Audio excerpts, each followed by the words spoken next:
Estamos aqui mais uma vez, agora para cumprir a promessa. Eu falei para vocês que ia indicar para vocês 3 livros incríveis de desenvolvimento pessoal. E eu estou muito entusiasmado e eu vou explicar a vocês por quê. Eu tive que reviver todas as experiências que eu tive durante a leitura desses livros.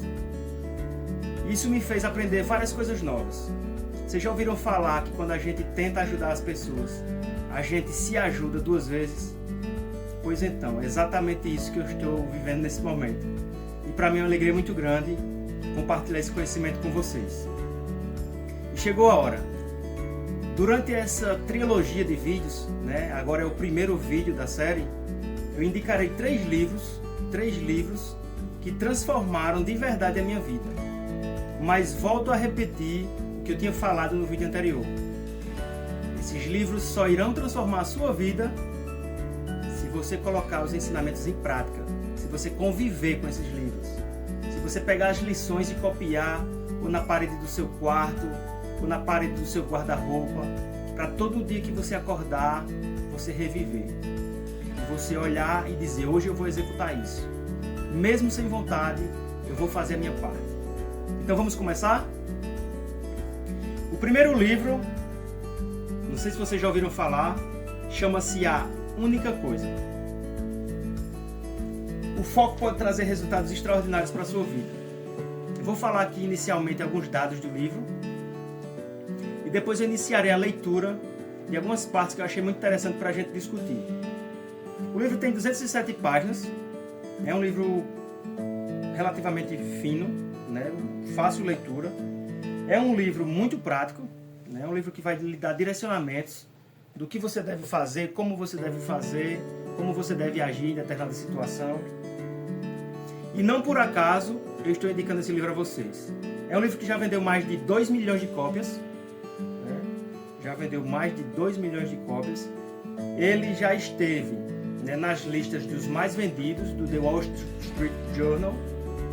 Ele foi eleito best-seller do The New York Times. E por último ele foi eleito um dos 100 melhores livros. Vejam o que eu estou falando. Foi eleito um dos 100 melhores livros sobre negócios de todos os tempos. Então, se você for comprar esse livro, não esquece de usar o link que está no nosso canal.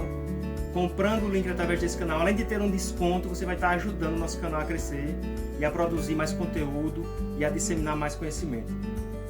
Beleza? Vamos lá. Você já ouviu alguém dizer que é preciso focar para conseguir alguma coisa? Essa é a mensagem central desse livro. Mas não é só isso. É muito mais. Vou começar a leitura e já na lapela do livro, vejam o que tem. Sabe qual é o segredo da vida? O interlocutor responde, não. Qual é? Aí o rapaz responde, isto. Ele mostra um dedo. Aí o rapaz pergunta, seu dedo? Aí ele responde, uma coisa, uma única coisa. Concentre-se nisso e o resto não vale mais nada. E o interlocutor respondeu, que ótimo! Mas que única coisa é essa? Isso é o que você precisa descobrir. Cena do filme Amigos, Sempre Amigos, de 1991. O livro já começa bem emblemático, bem provocativo, Já nas primeiras páginas, antes mesmo do sumário, tem umas pegadas de coelho e diz assim, se você persegue 2 coelhos ao mesmo tempo, não vai pegar nenhum dos 2. Provérbio russo. O que é que vocês acham dessa citação? Citação profunda, Então vamos começar a leitura.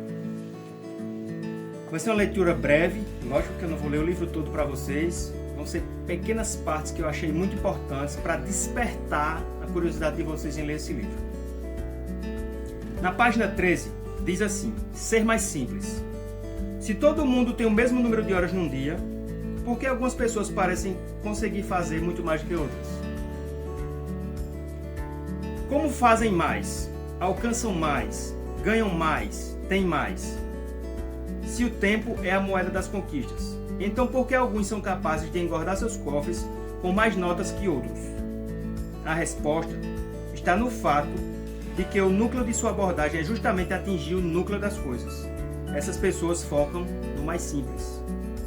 Quando você quiser a melhor chance de obter êxito em qualquer coisa que deseja, o caminho é seguir sempre o mesmo. Seja simples. O que é ser simples? Ser simples é ignorar todas as coisas que você poderia fazer, preocupando-se com o que deve fazer. É reconhecer que nem tudo tem a mesma importância e descobrir as coisas que são mais importantes. É compreender que resultados extraordinários são diretamente determinados por quão específico você pode tornar seu foco. Então veja, resultados extraordinários são definidos por quão precisamente você pode direcionar o seu foco. E sigamos. Sigamos com a leitura e vamos direto ao capítulo 11.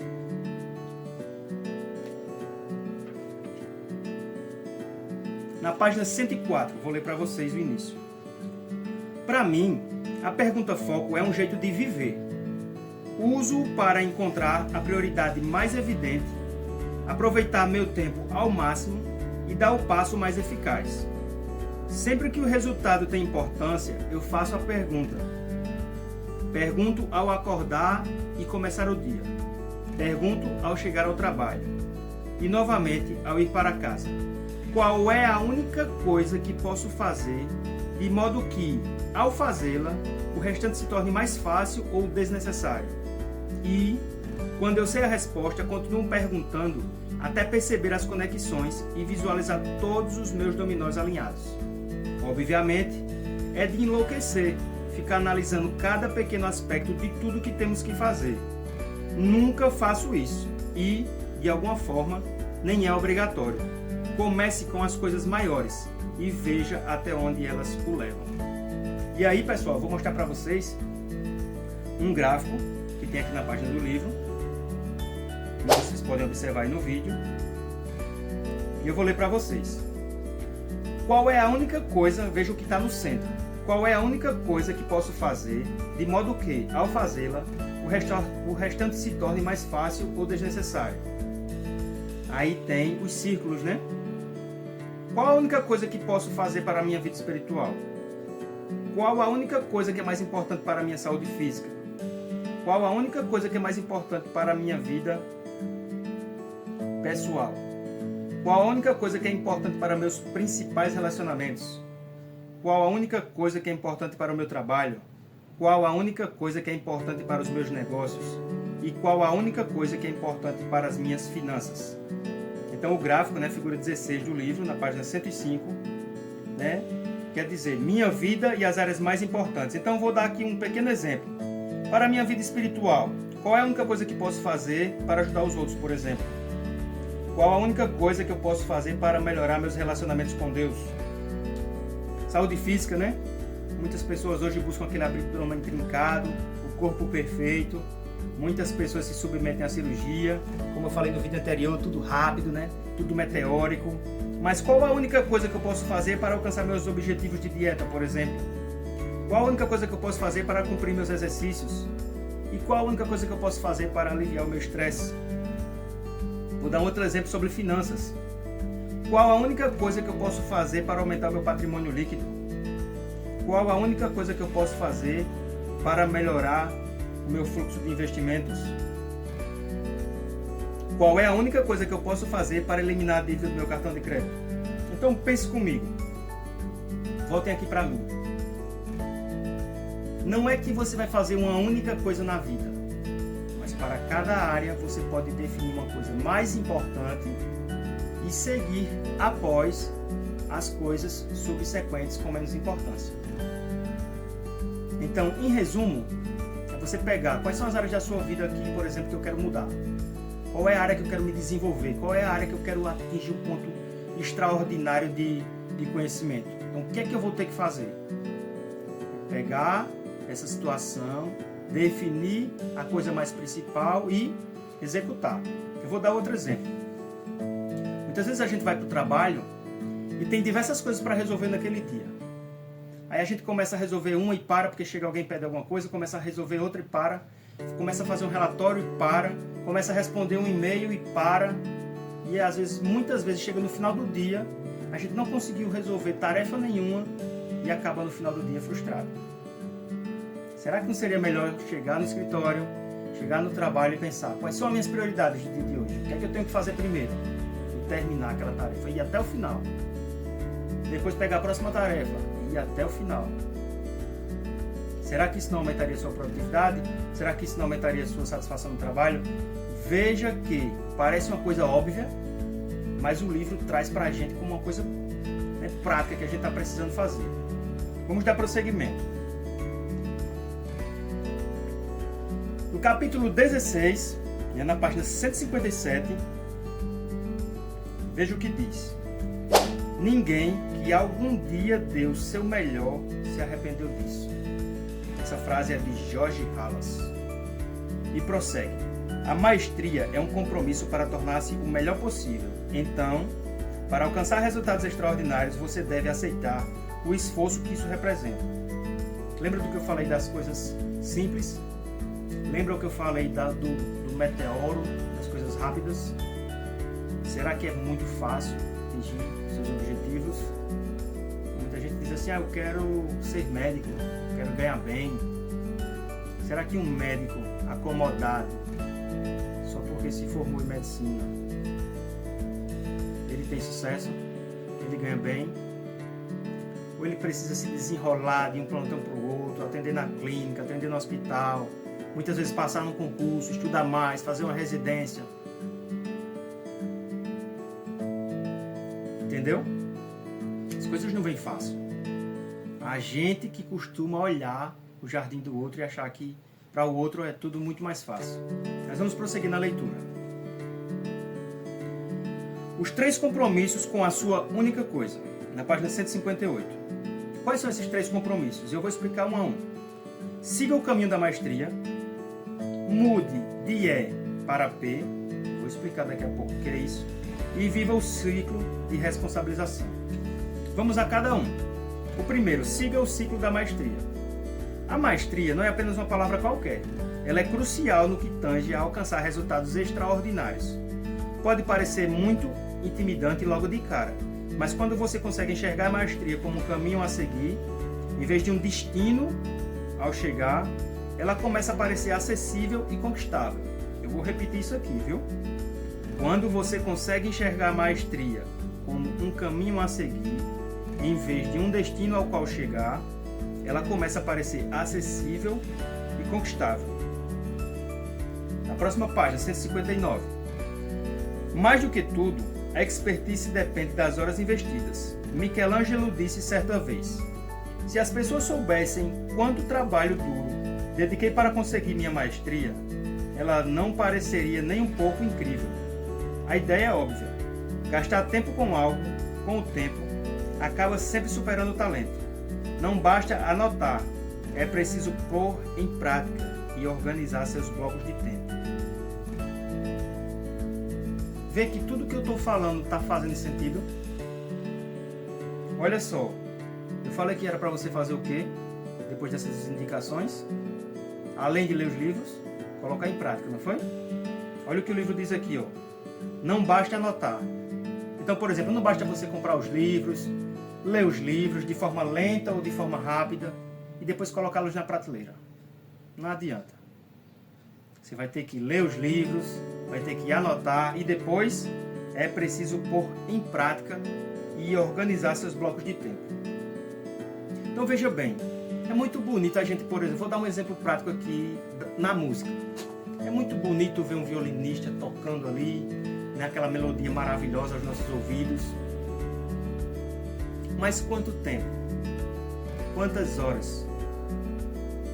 Quantas dificuldades? Os dedos doendo ao apertar as cordas. Quem já tocou violão sabe, né? Os primeiros dias, os primeiros meses são torturantes. Os dedos ficam calejados, chegam a sangrar. Quanto tempo foi necessário para aquele violinista atingir aquele nível de perfeição ao tocar o instrumento? Que faz com que os nossos ouvidos... Entenderam? É muito bonito ir ver o show. É muito fácil estar na plateia. Mas quando você vai decidir ser o protagonista da sua história? Quando você vai pagar o preço para atingir os seus resultados e deixar de estar procurando a fórmula prática, a fórmula mágica de atingir os resultados de forma rápida? Vamos continuar.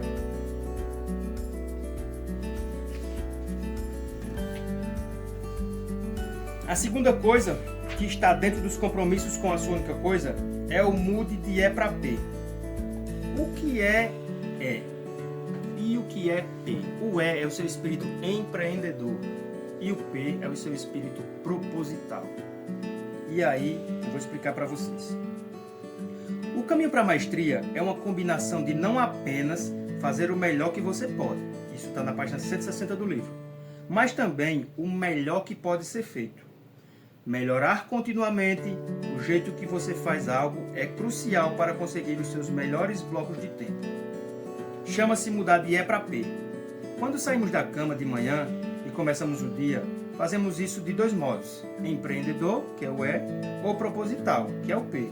O empreendedor é a nossa técnica natural, ou seja, como a gente faz as coisas de forma natural. Como você escova os dentes, por exemplo, como você calça os seus sapatos.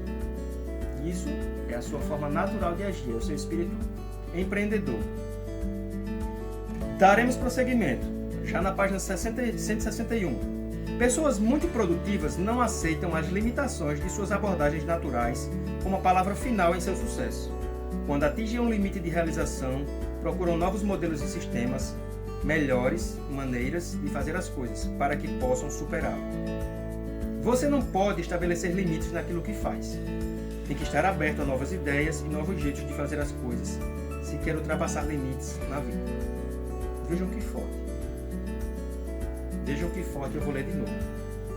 Você tem de estar aberto a novas ideias, novos jeitos de fazer as coisas, se quer ultrapassar limites na sua vida. Eu vou contar a história para vocês sobre a minha vida, antes da gente ir para o gráfico, para que vocês possam entender. Há pouco tempo atrás, já há uns 2 anos pedalando, né? Eu gosto de pedalar mountain bike, e o máximo que eu tinha pedalado em distância, em um só dia, tinha sido 120 km. Pedalando de bicicleta, 120 km, aproximadamente 7 e 8 horas de pedal. E aí me proporam um desafio. Para fazer uma viagem de bicicleta, e que essa viagem poderia durar 17 e 18 horas, vejam, né? Quase o triplo do máximo que eu já tinha pedalado. E eu pensava assim, poxa, até em pedaladas de 50 km minhas pernas já travaram. E a proposta foram de pedalar 300 km. Isso mesmo que vocês estão ouvindo. E eu de pronto topei a ideia, né? Eu gosto de desafios. Eu acho que quando a gente se desafia, a gente dá mais sentido à vida. E aí partimos para essa pedalada às 2 horas da manhã. Nunca tinha pedalado mais de 120 km e topei um desafio de pedalar 300 km. Iniciamos a pedalada, né, 2 horas da manhã, e terminamos 2h30 da manhã do outro dia. Paramos somente para tomar banho na metade do percurso, almoçar, não deu tempo nem de descansar e voltamos. Chegamos no destino final às 2 horas e 30 minutos do outro dia. 24 horas e meia pedalando na bicicleta. Não atingimos os 300 km, mas deu 287 km. E aí eu te pergunto, qual o seu limite? Você só vai saber qual o seu limite quando você atingir o seu limite. Quando você chegar no máximo que você... E faltando aproximadamente 30 km para a gente chegar no destino final, aproximadamente aí 1 da manhã, meia-noite, nós tínhamos um cansaço físico, mental tão grande que eu quase desmaiei. parou, me deitei numa grama que tinha, comi uma barra de proteínas, e ali eu observei que eu estava chegando no meu limite. Próximo aos 250 km, ou seja, mais do que o dobro do que eu achava que era o meu limite. Então, use esse exemplo que eu estou dando, prático da minha vida, para a sua vida. É simples. Você pode aplicar isso nas pequenas coisas. Por exemplo, qual foi a maior quantidade de páginas de um livro que você leu? Sei lá, 30, 15, 20, 100. Vamos tentar dobrar, para ver se você consegue. Vamos ver qual o máximo que você consegue. Você que estuda para concurso. Vou falar agora com você. Qual foi o número de horas máximas que você estudou num dia? Foi 5 horas? Foi 8 horas? Vamos tentar 10 horas? Vamos tentar 12 horas? Até o corpo não aguentar mais ficar sentado, por exemplo. Lógico, observando a qualidade da absorção do que você está estudando, a qualidade da absorção do seu conhecimento. Vamos testar o nosso limite? Beleza? Vamos prosseguir. Vou colocar aí na tela do vídeo agora os gráficos da abordagem empreendedora e da abordagem proposital. Acompanhem comigo. A abordagem empreendedora é fazer as coisas naturalmente. Então você tem aí a barra, que é o limite natural de realização, e você sempre vai naquele limite ali, ó. Bate e volta, bate e volta. Então, o número 1 aí, a frustração. Número 2, a resignação. O número 3, os pastos mais verdes. E o ciclo continua e você nunca ultrapassa aqui. No canto direito, a abordagem proposital, que é fazer as coisas além do natural, é ultrapassar os seus limites. Você parte ali do seu ponto empreendedor, né, com foco, com exemplos, né, utilizando sistemas, formas, técnicas, modificando a forma com que você vinha fazendo as coisas. E aí o que é que você consegue? O que é que você consegue? Você ultrapassa o seu limite. Voltem aqui para mim. O objetivo é esse. Você só vai conseguir coisas extraordinárias na sua vida quando você ultrapassar o seu limite. Vamos dar prosseguimento na leitura. Na parte 3 dos nossos 3 compromissos da sua única coisa, que é viver o ciclo de responsabilização. Isso aqui é extremamente importante. Vejamos. Tomar controle total dos seus resultados, tornando-se o único responsável por eles, é o melhor jeito de caminhar para o sucesso. Sendo assim, a responsabilização é, provavelmente, o mais importante dos 3 compromissos. Pessoas responsáveis alcançam resultados que outras pessoas sonham em alcançar. Grave isso, página 165. Livro A Única Coisa. Pessoas responsáveis alcançam resultados que outras pessoas apenas sonham em alcançar. Enquanto a vida acontece, você pode assumir a postura de um autor ou de apenas uma vítima. Há 2 opções: responsabilizar-se ou não.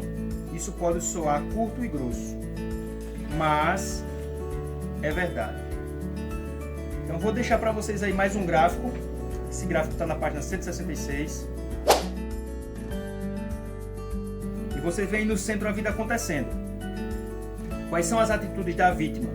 Ela evita a realidade, ela briga com a realidade, ela culpa os outros, ela inventa desculpas, ela espera e torce para mudar. Né? Coloca a culpa no presidente, coloca a culpa na economia, coloca a culpa na cidade dela, que não tem oportunidade. E essa é a postura de uma vítima. Vamos à postura de uma pessoa responsável. Ela vai atrás da realidade, ela procura fazer a sua realidade, ela admite a realidade, ela assume a realidade, ela encontra a solução e ela bota a mão na massa para transformar a sua realidade. E aí, venham aqui para mim de novo. Eu vou ler a última frase do livro e terminar com algumas ponderações. Pessoas muito bem-sucedidas têm clareza quanto ao papel que exercem nos eventos de suas próprias vidas.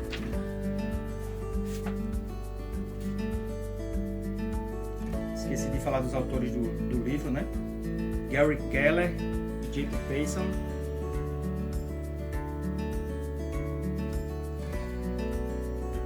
Me digam se fez sentido alguma coisa para vocês sobre essa nossa conversa, sobre a apresentação desse livro. Agora está na mão de vocês o que vocês vão fazer com a informação que acabaram de ouvir, de ver. Só peço um favor, um grande favor a você. Se você gostou desse conteúdo, curte o vídeo, segue nosso canal para acompanhar a próxima sugestão, compartilha com amigos, né, que estão precisando desenvolver suas habilidades pessoais e profissionais. E eu conto com vocês e até o próximo vídeo.